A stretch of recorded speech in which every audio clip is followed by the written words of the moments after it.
Baby Toby. Good morning, Tonga! Good morning! Tonga!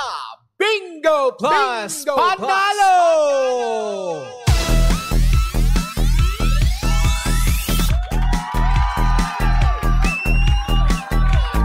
At dahil nandito na nga si Bingbing, no? Oras na para tayo ay maglaro ng Pinoy Drop Ball para yan sa ating Pangga Bingo Plus Panalo na hatid sa atin ng Bingo Plus. Sa Bingo Plus, bingo sa saya plus sa panalo. Kaya naman eto na, ibakita na natin ang ating mahiwagang Bingo Plus table, no?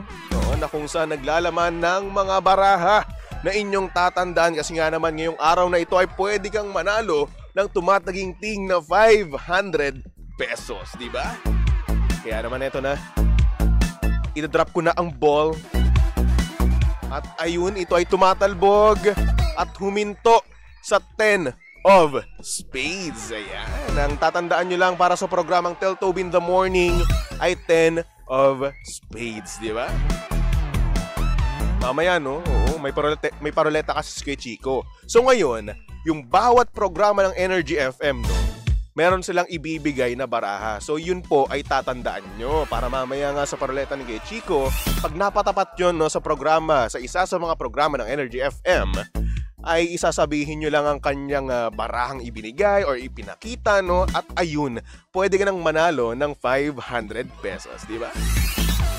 Siyempre para yan sa ating Pangga Bingo Plus Panalo na hatid sa atin ng Bingo Plus. Sa Bingo Plus, bingo sa saya plus sa panalo.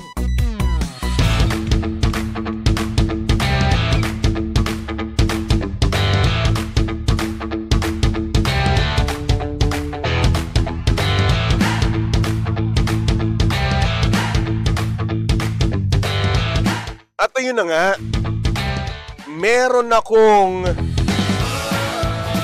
surprise sa inyo. Pero hindi ko alam kung nasan pa siya ngayon. Or baka naman nakalimot lang siya. Kasi nga naman napakatagal na. Simula nung nawala siya dito. Pero I think pupunta naman siya at merong magmamagandang loob na magsasabi sa kanya na, uy, oras na. Pero bago ang lahat, no, binabati ko muna, no, ang mga pangga nating nanonood sa ating Facebook Live. Hello kay Lorna Catillo. Hello kay Jessica. Ayan, at syempre hello din kay Shaki. Sino pa ba? At sabi naman dito ni Maki, hi Maki here, it's my birthday today. Can I receive a short video greet from you? I'm recording now. Ayan. Happy birthday to you, Maki. Take care always. God bless you. At sana naman, no, maramdaman natin ang presensya ng kaarawan ni Maki, di ba? Magpa-pizza ka, magpa-spaghetti ka, at syempre hindi mawawala ang Shanghai. Ay! Shanghai ang napakasarap. Diba? At syempre hello din, no, sa mga pangga natin dyan na bagong kasal. Good morning. Binabati ko ng congratulations yung ating mga panggang kinasal kahapon at mamaya kakasal. Congratulations lalong-lalo na sa aking kaibigan na si Irvin at Dayan. Ayan. Kinasal sila kahapon. So ngayon mangyayari, nainggit ako. Nainggit ako na sila kinakasal na, ako hindi pa. Diba? So kailan ikakasal si Baby Toby? Kailan magkakajowa? Diba? Pero bago ang lahat to, eto na nga yung surprise ko. Eto na yung surprise ko. Ay! Excited na ako. Eto na. Ang nagbabalik. Ang napakaganda, napaka-sexy, hot mama. DJ Lindsay, welcome back! Ay! Kita mo? Nakalimutan ko. Welcome back! Ang nagbabalik tapos patay yung microphone. Uy, nakalimutan ko naman. Ikaw naman. Again, go! Welcome back, DJ Lindsay. Hi! Sa magandang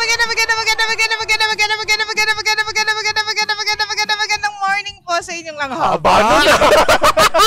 Napakahaba naman nun. Bakit ba? Miss na miss magsalita. Ay, oo, syempre. Gusto natin yan. Uy, napakaganda mo naman ngayon. Uy, salamat. Napakagwapo mo din. Yan, It's been how many months? Ilang buwan tayong hindi nagbulahan.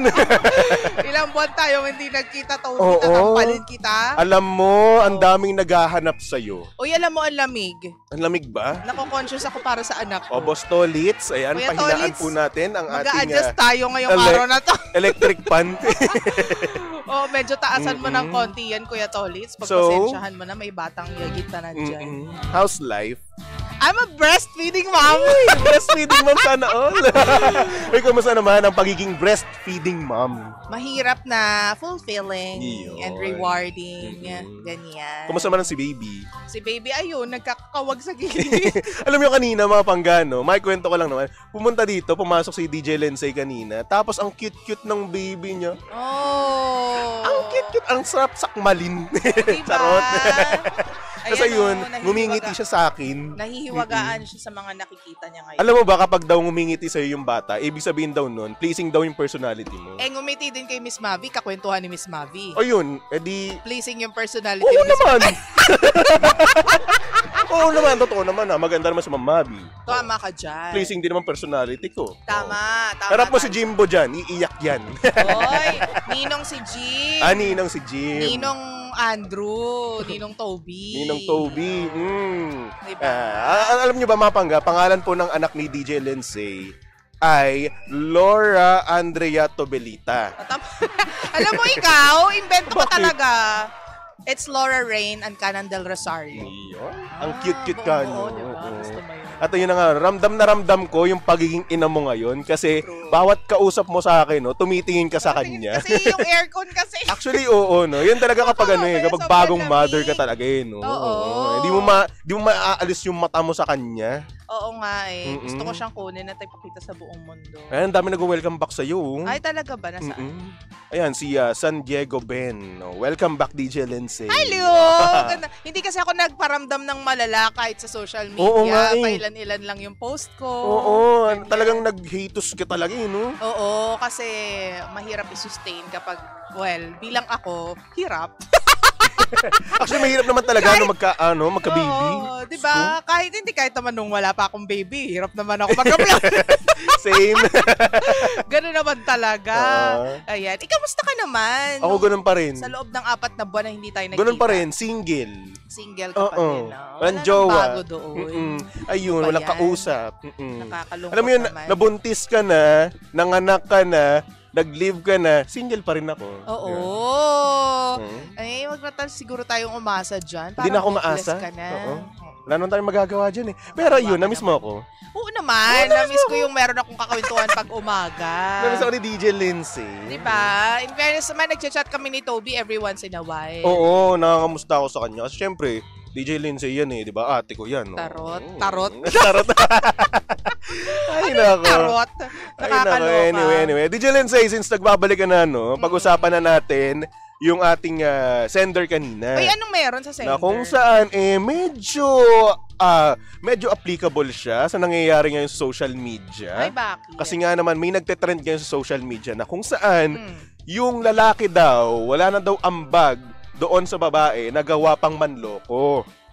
Ay, parang ano yan? Mm-mm. Yung kay ano? Yun nga yung sinasabi ko. Oo. 'Di ba? So, wala na nga daw itsura, tapos ayun, nanloko pa. Anong masasabi mo tungkol dito, DJ Lindsay?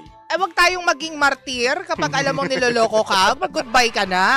Diyos Actually, ko, bakit tayo oo. magpapaka-martir at magpapaka-lungangi sa lalaking hindi naman... Kasi isipin mo, ikaw yung nagpo-provide, 'di ba? Ay, so yung babae pa yung nagpo-provide Oo, talaga. di man siya nagpo-provide. Nagbibigay sustento sa kanyang pamilya, sa pamilya ng kanyang partner, no? Oo. Tapos, ayun, di daw tinatrato ng ayos, hindi daw sweet, di ba? At nahuli niya daw, nanonood pa ng mga sexy na video at mga nyorn. Ako para sa akin, kapag hindi ka na masaya, what's the point of staying in the relationship? Actually. Diba? Anong point? Oo, kung tinatatlo ka ng parang trapo, di ba? Bakit? True. Diba Lalong pag binibigay mo pa yung 100% mo. Ayun na nga, was about to say. Oo. But 100% na ibinibigay mo, tapos tapos hindi ka pa tinatrato ng maayos. Tama. So, ba't ka magsistay dyan? Dapat magstay ka dun sa tao at sa sitwasyon kung saan na-deserve and na-appreciate ka. Yes, you deserve the best because you are the best. You are Yan lang, the best. Yun ang sinasabi ko palagi. Totoo Oo, yan. kasi lahat naman tayo, no, deserve natin yung the best. Deserve natin yung taong mamahalin tayo. The same as kung paano natin sila mahalin, di ba? Totoo. Ay, nako. Mahirap kasi yung tipong binibigay mo lahat, tipong inuubos mo yung sarili mo at nauubos ka dahil sa isang tao tapos wala namang balik sa'yo. Walang return of investment. Oo, walang binibigay. Grabe naman. Walang ROI. Ako, ewan ko, pag ako lalaki, no, at ako hindi ako yung nagpo-provide, parang hindi mo mapapalagay ng ganun. Well, kasi ang mga lalaki sa society natin is talagang sila yung provider. Oo, yun talaga mentality. Yun no? yung tingin ng mga tao. Oo, So, hindi dahil sa nag-a-adjust kami para sa iba, no? Ito lang talaga yung gusto namin para sa pamilya namin, para sa mga mahal namin sa buhay. Totoo. Yung kami yung nagbibigay, na-show namin yung love namin sa kanila, napoprotektahan namin sila. Ganun kasi kami. Totoo ka dyan. So, mahirap para sa inyo. Well, sa ibang lalaki, sa mga lalaki, kasi nag-e-enjoy sila nang wala silang ginagawa. Oo. Pero naturally, providers kayo. So, may mga tao na natatapakan yung ego kapag aminin mo kapag mas malaki yung sweldo ng babae, minsan Diyos ko. natatapakan yung ego ninyo. Oo naman, aminadong-aminado ako dyan. Pero alam mo ba, ayon sa mga pag-aaral, wow! I'm so Ang back! dami mo Ang dami mo natutunan ngayon. I'm so back! Ayon sa pag-aaral, meron daw pagkakataon na mas nagloloko ang lalaki kapag mas malaki ang naipoprovide ng babae. Kapag tingin nung lalaki, minority siya sa pamilya, kumbaga siya yung pinakakawawa, yung pinakawalang kakampi. Siya yung manloloko. Mas nanloloko yung may mas tendency manloko yung lalaki kapag gano'n. Okay. Kasi syempre kailangan mo ng validation hindi mo makukuha yun sa asawa mo dahil yung asawa mo nga yung nagpo-provide. Di ba? Diba?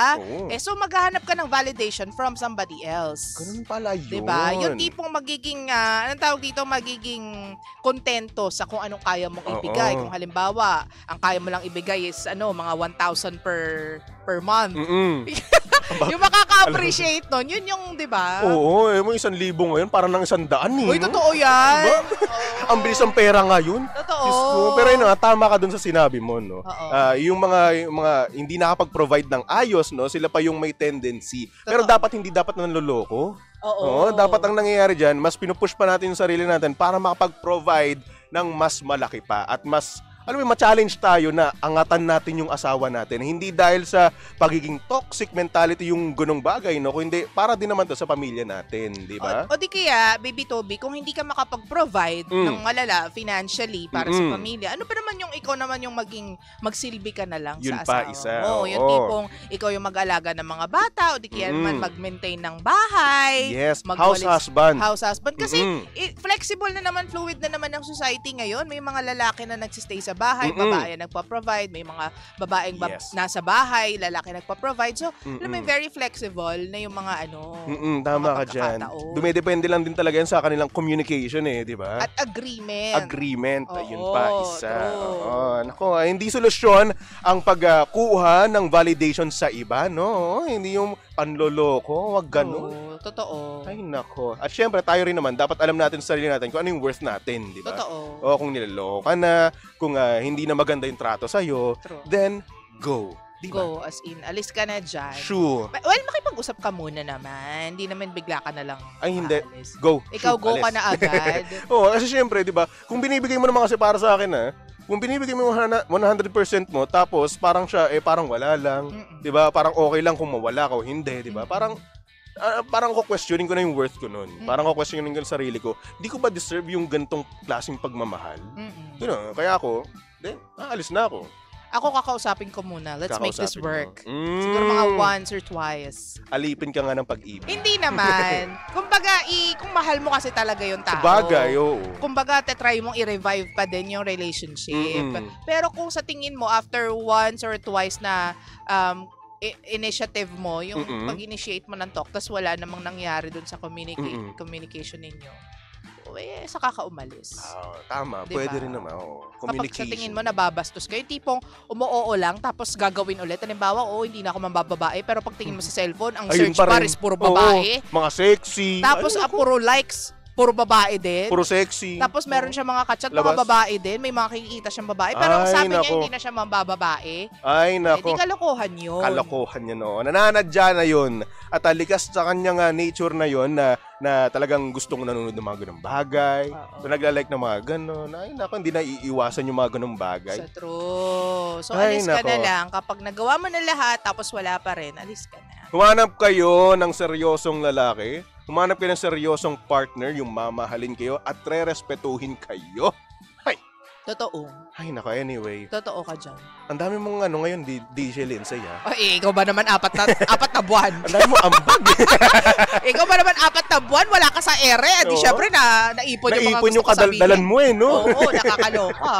Ay, nako, I miss you, DJ Lindsay. I missed you too. And I missed my second home energy. Oo, FM. energy. Na-miss ka namin. Oo, literal na second home dahil kanina magpapalit ako ng diaper. Actually. Pinatawag mo lang ako dun sa likod eh. Oo nga Papalit eh. ka ako eh. Ang tagal-tagal mo eh. Uy, salamat dun sa mga binigay mo ah. Bakit? Baka Nagamit mo hindi ba? alam ng mga tao. Hindi alam pala ng mga tao kasi lahat naman binabrag mo. Siyempre, binigyan kita ng diaper. Lahat Binigyan ng kita- binigay mo nagamit ko. Uy, yun ang sinasabi ko As sa'yo. in, lahat ng... At Oo. doon ko napatunayan na lahat pala ng binigay sa akin ni Baby Toby ay top of the line. Ay, ganun ba? Oo. Hindi ko alam yun eh. Kasi pagpunta ko sa mall no isang araw, lahat ng binigay mo, Oh. ang mamahal. We? Hindi ko alam yun. Hinanap ko talaga yun. Grabe ka naman. Tinignan mo, Tsaka paano kung 150 lang yun? Hindi. Mahal yung mga binigay mo. Uy. Swear, oo. Well, In anything fairness. para sa akin, inaanap. Yes. Ang Thank you cute-cute so kanyo. much, Kung nakita nyo lang kanyo yung anak ni DJ Lindsay, Uy, no? hindi siya Napaka-cute. umiiyak ah. Napakaganda, Fairness. oo. Kasi parang familiar na kasi yung boses ko. Kasi araw-araw niyang naririnig nung nasa sinapupunan mo, Ay, no? totoo. Yung mga hugot ko, yung mga pinagsasabi ko sa yung sikreto ko, no? Totoo ka dyan. Naririnig niya. Yung pagbumura ko rin. Tsaka yung, feeling ko ngayon niya lang ako narinig ng ganito kaingay. Siguro. Ay, nino nga sa nasa loob ko. Ay, oo nga, oo. Hindi. Kaya parang kalmado siya ngayon. Kalmado Oo. na siya. Ay, nako, ang cute-cute. Malaro na nga. Anyway, eto na nga mga pangga. Susunod na ang napakaganda, napaka-sexy hot mama. Yan, DJ Lindsay. Para sa programang Lihim ng Liham. At syempre, nakasama at nakalandian ng hot baby boy ng radyo, of course. Walang iba kung hindi si Baby Toby. At syempre, pangga si Baby Toby ay pwede nyong stalk at i-follow sa lahat ng kanyang social media accounts. Hanapin nyo lang, Baby Toby 1067. Okay? Okay. Alright. At ito na nga for our next song. Para to sa mga pangga natin dyan, kaka-break lang. Andito si Ed Sheeran na nagsasabing life goes on. Dito lang yan sa estasyong same. Pero, iba. We are number 1, 06.7 Energy FM, pangga. Huwag mo sabihing radyo, sabihin mo.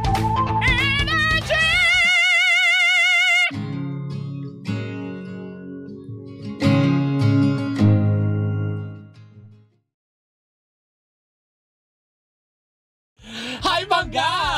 Please like and follow. Share